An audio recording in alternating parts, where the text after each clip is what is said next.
Es decir, una generación dice, ya, lo que sea, vamos, y eso rápido, ya lo descargué, no mide tal vez las consecuencias, versus una generación que se tarda tanto en implementar que ya se le fue la ola, ¿no? Inclusive. Quiero hacer una transformación digital. Voy a tomar mi proceso de conversión de este producto que te hago llegar. Necesito subirlo al mundo digital. Entonces, requiero de una parte tradicional y de una parte digital. La receta secreta. Cada semana nuevos ingredientes que transformarán tu enfoque e impulsarán tus habilidades empresariales. Bienvenidos a La Receta Secreta, el video podcast de Omnify. La única constante es que las cosas están siempre en cambio. Totalmente. No hay nada constante. Esa es la única constante. ¿Qué tal? ¿Cómo están, amigos de La Receta Secreta? Y el día de hoy tenemos un tema extremadamente relevante. Hoy las empresas que queremos tener éxito debemos implementar y lograr una transformación digital. Y leyendo algunos datos en la revista Forbes, decía que justamente la madurez digital que tenemos en nuestro país es tan solo del 30% de las compañías. Es decir, que hay un 70% de empresas que hoy no han llegado a esa madurez donde podemos aprovechar al máximo la tecnología que constantemente cambia y que nos reta, pero que definitivamente vale la pena implementar. Solo para darnos una idea, México tiene el segundo país en Latinoamérica con más usuarios de Internet activos. Es por eso que es fundamental entender cómo lograr la tecnología, cómo lograr una transformación digital y que, pues, digamos, subirnos a la ola y no ser arrastrados por la misma ola. Y pues para hablarnos de este tema tenemos un gran invitado. Fíjense, él es ejecutivo en tecnologías de información con más de 20 años de experiencia. Cuenta con un máster de administración de empresas por la Universidad de Texas y otro máster de administración por el Instituto Tecnológico de Estudios Superiores de Monterrey. Cursó un diplomado en inteligencia artificial, modelos y simulaciones por el MIT. Estuvo en la portada de la revista CEO 100 en abril del 2020. Ha sido considerado por la revista CEO México como uno de los mejores CEOs 100. Y este dato es muy importante y por eso hoy también nos viene a hablar de este tema. Ha sido galardonado como genio de la transformación digital en 2 ocasiones, en el año 2020 y en el año 2021 por la revista Forbes México. Actualmente se desempeña en el cargo de director corporativo de tecnologías de la información e innovación en laboratorio Sanfer, el laboratorio en ventas más importante en nuestro país, en México. Y pues un dato curioso, le encanta la Fórmula 1. Adelante, pues bienvenido Fernando Gamayo, un gusto que estés aquí con nosotros, Fer. Angélica, ¿cómo estás? Muy buenas tardes también a mí. Un gusto estar contigo también.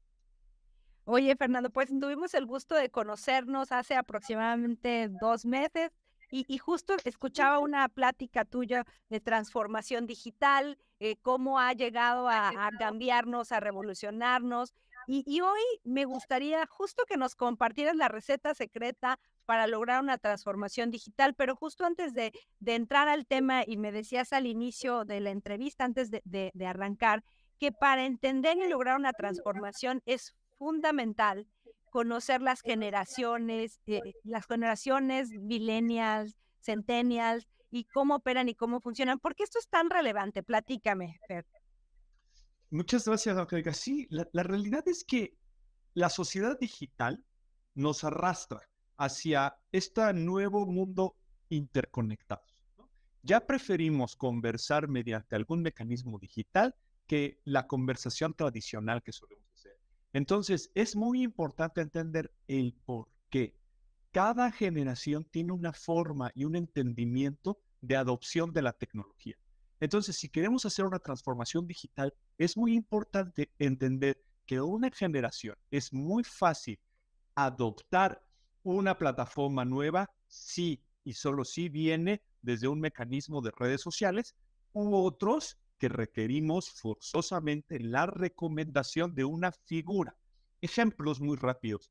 Por ejemplo, aquellas generaciones silenciosas o baby boomers, ¿no? Generaciones de principios ahora sí que del siglo pasado, estas generaciones requieren que alguien de renombre se los recomiende, se los comparta. Y este renombre puede ser analistas, pueden ser expertos en la materia mediante radio convencional, mediante televisión o mediante, por ejemplo, periódicos, revistas, ¿no? Que son ávidos de decir, si me lo recomienda tal individuo, entonces voy a ir a descargar la aplicación, voy a ir a entrar en este mecanismo digital.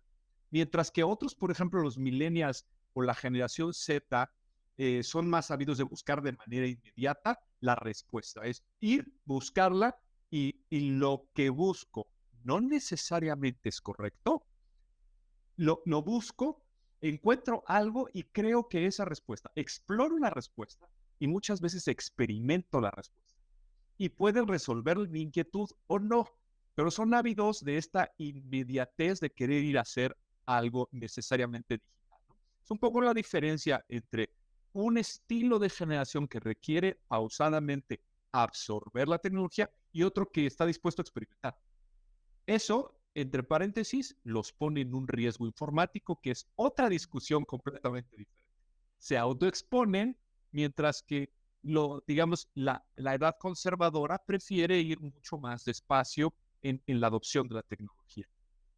Es decir, una generación dice, ya, lo que sea, vamos, y esto rápido, ya lo descargué, no mide tal vez las consecuencias, versus una generación que se tarda tanto en implementar que ya se le fue la ola, ¿no? Inclusive. Por supuesto, sí. Y entonces yo hago una búsqueda en algún navegador, Google, o por decir un ejemplo, hago una búsqueda y la primera respuesta que me aparece la doy como verdadera y no necesariamente es correcta. Y puede ser un engaño, ¿no? Pero esa es materia de... Entonces, es una generación que rápidamente busca y experimenta. Mientras que otras generaciones, para dividirlo de una manera muy sencilla, hay otras generaciones que requieren ir más despacio o incluso entregarles físicamente, ¿no? Todavía no logran la transición completa al mundo digital. Entonces, físicamente, déjame ver qué es. Sí, le doy clic, pero necesito dar un paso más, ¿no? Sí, es como antes cuando se vendía el software, era ponle una cajita, porque si tiene una cajita y un disco, ¿no? Se entiende, pero hoy que todo está en la nube, SaaS, es como, pues, ¿ahora qué cajita te doy, no? Claro, totalmente. Sí, sí, sí.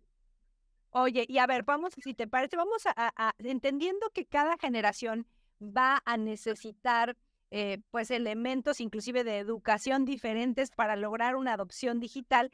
Con base en eso y tomando en cuenta esto, ¿cuál crees que sería, desde tu experiencia, el primer ingrediente a considerar para lograr esta transformación exitosa?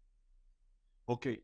Bueno, hay que entender, primeramente, que una transformación digital es el cambio, por decirlo de alguna manera, el cambio o la adopción de un nuevo modelo de negocio, ¿no? Entonces, un nuevo modelo de negocio soportado en alguna plataforma digital.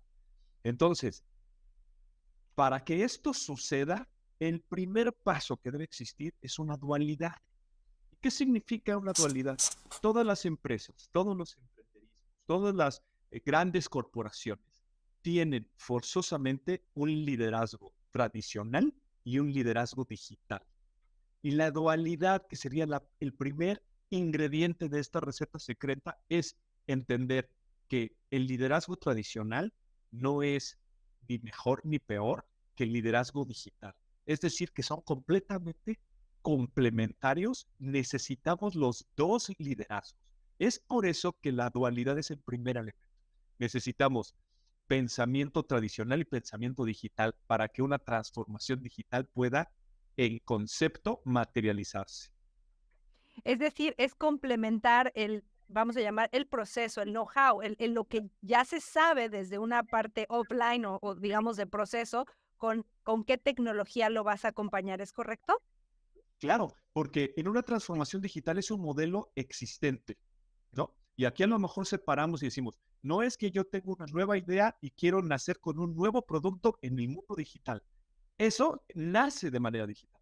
Pero si yo quiero hacer una transformación digital, voy a tomar mi proceso de conversión de este producto que te hago llegar, necesito subirlo al mundo digital.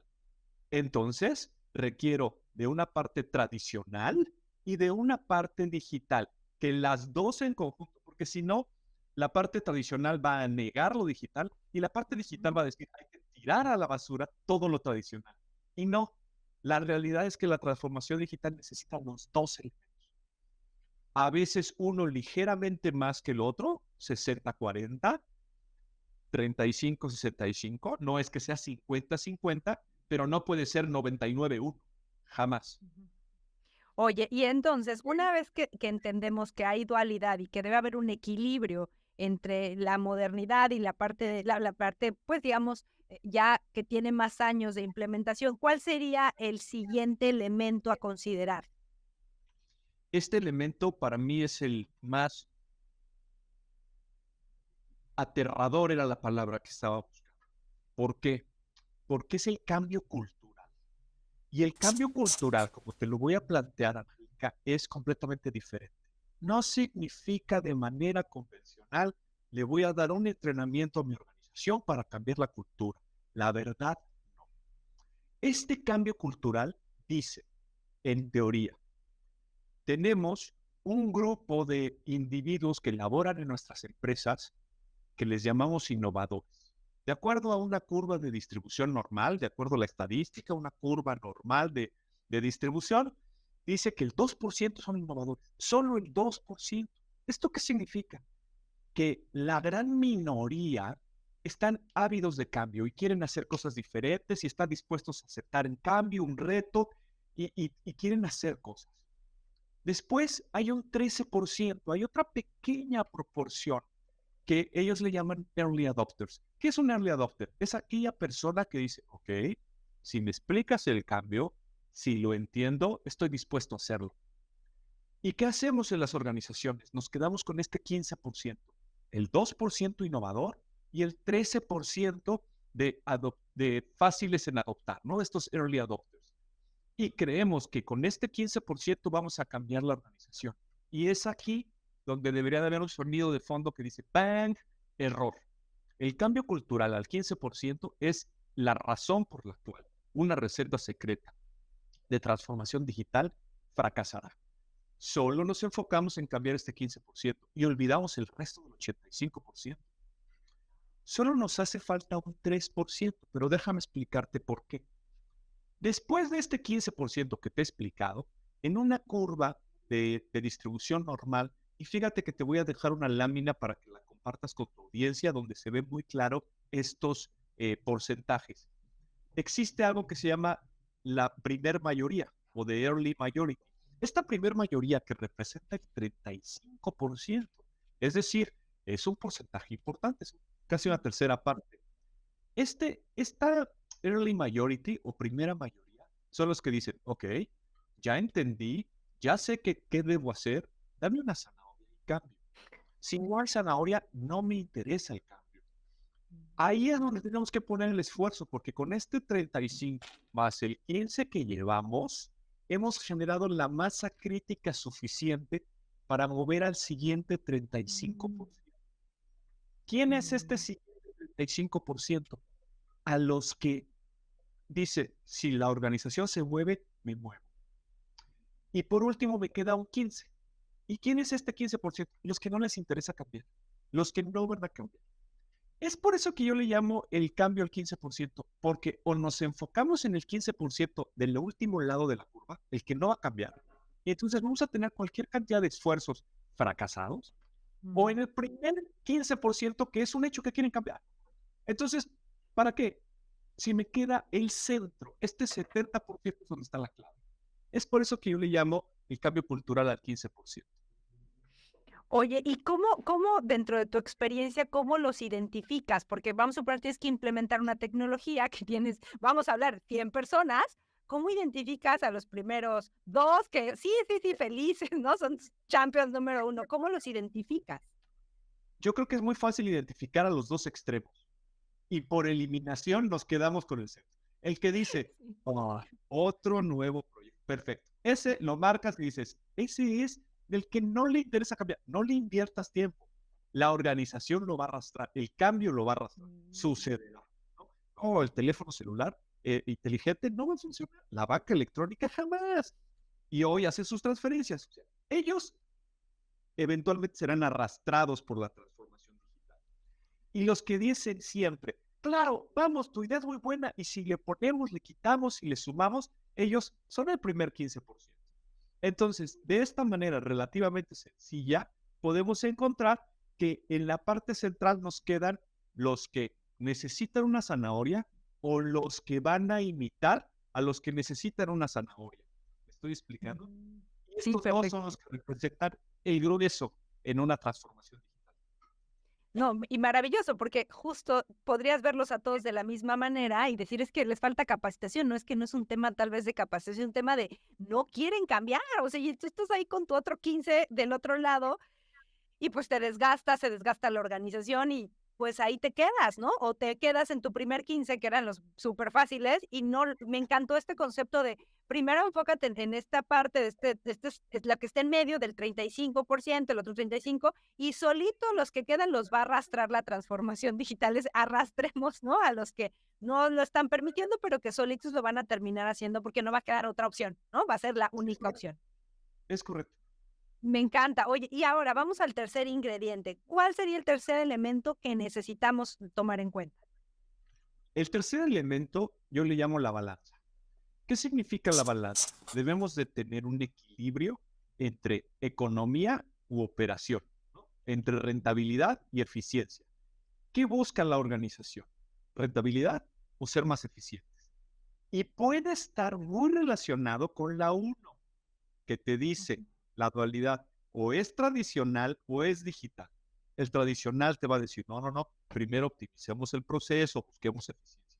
Mientras que el segundo te va a decir, no, en un mundo digital podemos triplicar o multiplicar de manera importante nuestro mercado y conseguiremos muchos clientes digitales. Y entonces se va directo a la rentabilidad. Podríamos meter 30, 40 veces más. Creo que las dos son positivas y la balanza te dice en qué medida debes de contribuir con una y con otra. Invariablemente, no puedes ir directamente solo con eficiencia o solo con rentabilidad, porque hay puntos de equilibrio, análisis muy financieros que deben hacerse, donde de repente vender mucho más requiere una inversión muy importante.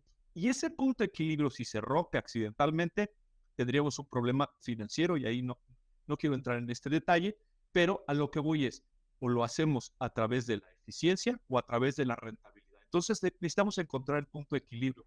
Por eso es que el tercer ingrediente le llamo yo la balanza. Me gusta porque es justamente necesitamos buscar, sí, un crecimiento, atender más clientes, pero no puedes en medio de eso llevarte a la compañía y llevarte al área de operación o a la fábrica que no contempló que la producción iba a ser mayor y tú vendiste muy bien, pero pues no pudiste entregar el producto, ¿no? Claro, claro. O no puedes trabajar durante 3 meses seguidos, 3 turnos, porque después cuando tengas que hacer una reparación de una máquina vas a parar 2 turnos o 3 y, y vas a tener clientes insatisfechos. Es decir, el equilibrio entre la eficiencia y la rentabilidad. Muy bien, pues vamos al elemento número 4. Este elemento número 4, o yo le llamo Cloud Economics, economía de red básica, es el más tecnológico de los 5 ingredientes. Este ingrediente establece que debemos entender que existe una economía digital actual, podríamos llamarla Gamma, que es Google, Apple, Meta, Microsoft, estas grandes empresas, estos grandes conglomerados tecnológicos que desarrollan tecnología física o intangible como el software, como las aplicaciones, que ya generan una economía de red. Y entonces la experiencia del usuario, debemos entender que la experiencia de nuestro consumidor, de nuestro cliente, está directamente asociada no nada más con la compra de nuestro bien o servicio, sino con la compra de una pequeña red de soluciones alrededor de ellas. Es decir, esta red de Cloud Economics nos trae datos, nos trae decisiones, nos trae experiencia de cliente y algo muy valioso que se llama intimidad colectiva. Es decir, puedo generar pequeños grupos de clientes o de consumidores y entender qué necesitan y customizar mi solución para pequeños grupos. Eso antes era una locura. Era como de un mismo automóvil diseñar 100 versiones para satisfacerlos. Hoy, en soluciones digitales, podemos generar miles de la misma solución, solo con algunas variantes. Casi como un café del que estás acostumbrado y la variante es que le ponen tu nombre. Y entonces siento un sentido de pertenencia, de que está diseñado para mí. Es el mismo producto, solo que tiene la sensibilidad de que está orientado para ti. Y además, como tú bien dices, hoy con la tecnología y pues evidentemente con la inteligencia artificial, pues podemos ver algoritmos cuando entras a alguna plataforma a ver películas, pues ya está acá. Si entras a la mía y entras a la tuya es totalmente diferente, pues porque tus gustos son diferentes, has terminado ciertos videos, has terminado ciertas películas y otras no. Entonces se va haciendo esta personalización. Oye, y me encantó este término de intimidad colectiva. Es decir, ¿cómo logras esto dentro de las compañías sabiendo y teniendo ahora mucha data? Claro, la data es la clave. Digamos que ha habido un paradigma antes y después. Básicamente hablamos, cuando teníamos datos, los suficientes datos por parte de nuestros consumidores, de nuestros clientes, entonces le llamábamos Customer Experience o experiencia de nuestro cliente. Y decíamos, claro, califícame, ¿no? Que es tan típico poner las 5 estrellitas, califícame con 4, 3, 2 estrellitas o 5. Y esta era la experiencia de usuario. Y con esto nos basábamos. Hoy entendemos que si voy un paso adelante y voy a utilizar tu ejemplo, que dijiste, streaming, bueno, resulta que hay un grupo de individuos que ven las mismas películas, medianamente las mismas películas, y las ven en ciertos horarios y en ciertos días, por ejemplo, los jueves, que se sienten un poco más relajados, películas románticas, o los domingos prefieren ver por las mañanas películas de acción o películas de niños. Y entonces generas pequeños grupos de clientes donde tienes una intimidad con estos clientes. ¿Y por qué tienes una intimidad? Porque sé que todos los jueves te gusta un tipo de cine, un género, vamos a decirlo, mientras que los domingos o los sábados prefieres el terror o prefieres. Y entonces te empiezo a sugerir y a llevar en este pequeño grupo. Y esto a través de los datos definitivamente y de los datos que tú me compartes cuando le das clic, cuando dices quiero ver o cuando dices no me gustó. Ujú, ujú. No, y además por eso ahora y más que nunca, cuando tú aceptas las políticas de cada una de las plataformas, ahí dice, voy a usar tus datos para mejorar la experiencia de usuario o etcétera, ¿no? Entonces yo creo que es parte de este proceso de intimidad colectiva, que me fascina este concepto que hay que tomar en cuenta. Y pues bueno, vamos al último ingrediente que tú me compartías, que es el ecosistema. ¿Cómo lo consideramos? ¿Qué es y cómo lo tomamos en cuenta? El último ingrediente, como bien dices, el ecosistema, suele ser uno de los errores más comunes. Digamos que ya logramos los primeros 4 ingredientes, obtenerlos y estar listos, y entonces decimos, mi solución la voy a construir desde cero. Va a ser única y yo la voy a construir para mis clientes. Y resulta que ya hay muchísimas plataformas que te proponen parcialmente tu solución. Es utilizar el ecosistema. Voy a inventar mi propio mecanismo de cobro. Oye, hay 35 botones de cobro allá afuera que te cobran una microcomisión. No, voy a desarrollar mi propia página de bienvenida en mi propia intento de red social. ¿Para qué? ¿No? Cuando dejamos de ver el ecosistema existente y decimos, este lo tomo, este lo tomo, este lo tomo, que son parte estándar de mi proceso, y yo genero el valor aquí, por el cual no me van a dejar, perfecto.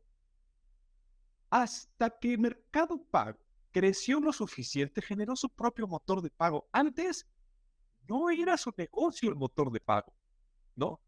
Este es un gran ejemplo del por qué debo de adoptar lo que ya existe y no tratar de inventar la rueda. Porque además genera desenfoque. Fíjate, a mí me ha pasado con Omnify, ¿no? Como CRM, clientes que me dicen, no, oye, pues, no, fíjate que vamos a construir el nuestro y después pues ya vamos, o sea, por el momento ahorita no lo necesitamos, o fíjate que vamos a pausar porque vamos a construir el nuestro. 1 año y medio más tarde es como, pues regresan porque o sea, aparte lo que tú ya avanzaste en un producto especializado es muchísimo, o sea, es en lo que tú tratabas de alcanzar un 10%, 20% del producto que ya existe, pues ya avanzaste mucho más. Y entonces la gran frustración es, perdí mucho dinero, y no lo terminé. Prácticamente me quedé a un 50% porque además, y no sé si coincidas conmigo, pero para construir una solución y desarrollar algo desde cero, pues es un arquitecto especializado en sistemas y no puedes de la nada decir, pues yo decido qué voy a construir, ¿no? Entonces, creo que este aprovechamiento del ecosistema es fundamental para que nos enfoquemos en lo que realmente es importante y tal vez el core de tu negocio, pues sí, no va a haber nadie más que tenga ese producto. Enfócate en el core de tu negocio, en tu diferenciador. Y lo que ya existe, la rueda no lo inventes, ¿no? Exactamente, completamente de acuerdo contigo. Oye, y en tu experiencia, pues en este proceso de transformación digital y aprovechando este ecosistema, justo en las empresas que has encontrado, ¿qué porcentaje es un core y terminas desarrollando y qué porcentaje se vuelve el ecosistema? ¿Consideras que hay alguna estadística al respecto o has encontrado alguna similitud en las empresas que hacen su cambio tecnológico? Sí, muy, muy buena tu pregunta. Y yo lo dividiría la respuesta en dos elementos. Si es un bien tangible o un servicio existente que ya tiene tiempo y quieres llevarlo hacia un mundo digital, la transformación de este bien digital es 80% tecnológico y 20% tradicional, ¿no? Digamos que la parte core de tu negocio está muy sólida, que es este 20%, y tienes que reinventar un gran porcentaje. Cuando es exactamente al revés, es decir, es una solución más diseñada o que ya tiene un camino andado en un medio digital, le hace redes sociales, administración de contenido, ya tienes mecanismos para interactuar con cualquier medio digital, entonces es exactamente al revés. El core está en empujar el mundo digital y no dedicarte a cambiar y transformar tu producto. Tu producto está funcionando. No sé si fui claro. No, perfecto. Me parece que es ideal porque contemplas, logras este balance, ¿no? Del ingrediente número 3, logras este balance donde no por hacer un cambio abrupto en todo, no quieres cambiar todo, pues después te metes en un problema y ni siquiera llegas a la transformación, va de regreso y a lo mejor inicias pasos atrás de donde estabas. Oye, ¿qué lección nos compartirías durante este proceso en los que has vivido? Como marketing digital aplicada a e-commerce, ¿cuál es la lección más valiosa que nos podrías compartir en esta transformación ahora de este marketing tradicional al marketing digital y el e-commerce, ¿no? O sea, la parte de comercialización digital. Mira, a lo mejor creo que habría muchos. Uno es no tener miedo, ¿no? Pero hay un concepto que los autores todos no se ponen de acuerdo exactamente en cómo llamarlo. Yo lo leí y se llama la deuda digital. Y me encantó el concepto de deuda digital. ¿Qué significa la deuda digital? Es esta deuda que no es monetaria, sino es todo el tiempo que yo me tardo en hacer una inversión digital, en atreverme a dar un paso digital, estoy generando un valor de una deuda que llega a un punto que es tan grande que está destinado la empresa a sufrir una disrupción severa. Ejemplos podríamos tocar cualquier. Blockbuster es el más famoso de todos ellos. Oye, automatiza. ¿Para qué? La deuda digital fue creciendo a tal nivel que cualquier plataforma, todo el mundo dice Netflix, cualquier plataforma digital la disrumpe. Entonces, creo que aquí la lección es, ¿de qué tamaño es tu deuda digital? Es momento de empezar a buscar pequeños pagos al capital de tu deuda digital, hablando en términos financieros, ¿no? Sí, porque si no, ya después, como tú bien dices, la deuda es tan grande, pues que se vuelve impagable. O sea, Ya. puede llegar a un proceso como el de Blockbuster, que te tardaste tanto que cuando quisiste reaccionar, ya no era posible pagarla y pues conocemos todos la historia de, ¿no? Y habrá generaciones que ya ni sepan, ni escucharon, ni ya no conozcan, ni siquiera más que como en los libros. ¿Quién es Blockbuster? Sí, claro. Exacto. Oye, pues muy bien, Fernando, ha sido un gusto escuchar, aprender contigo este tema y estos elementos, esta receta secreta. ¿Hay alguna recomendación final que te gustaría dejarle a nuestra audiencia? Pienso que sí. Pienso que la inteligencia artificial viene a revolucionarnos de una manera importante. La inteligencia artificial no es nueva, tiene muchísimo tiempo con nosotros. La inteligencia artificial no va a reemplazar a las personas que innovan, a los innovadores. Ahora, sí va a reemplazar a aquellos que no utilizan la inteligencia artificial. Entonces, si ustedes son emprendedores, son innovadores, desean transformación digital, utilicen la inteligencia artificial como un mecanismo para potenciar. No reemplaza la creatividad, no reemplaza a los individuos, pero sí es una estupenda herramienta que se puede maximizar su uso y relativamente un costo. Hoy el costo de la tecnología es bajísimo. Entonces, utilizar inteligencia artificial casi es como navegar en... Muy bien, Bernardo. Pues ahí está, amigos que nos escuchan el día de hoy. Ya es tan barato prácticamente en muchas ocasiones gratis utilizar esta tecnología. Es solamente perderle el miedo, como bien nos lo decías hace unos momentos. Pues te mando un fuerte abrazo, un gusto que hayas estado con nosotros y también a nuestros amigos que nos escuchan les mando un fuerte abrazo. Nos vemos en el próximo episodio. Bye, bye. Gracias, cuídense. Porque en los negocios no se trata de cerrar tratos, sino de construir relaciones. No olvides formar parte de nuestra comunidad. Suscríbete a nuestras plataformas y no te pierdas nuestros próximos episodios. La receta secreta, el video podcast de Oplify.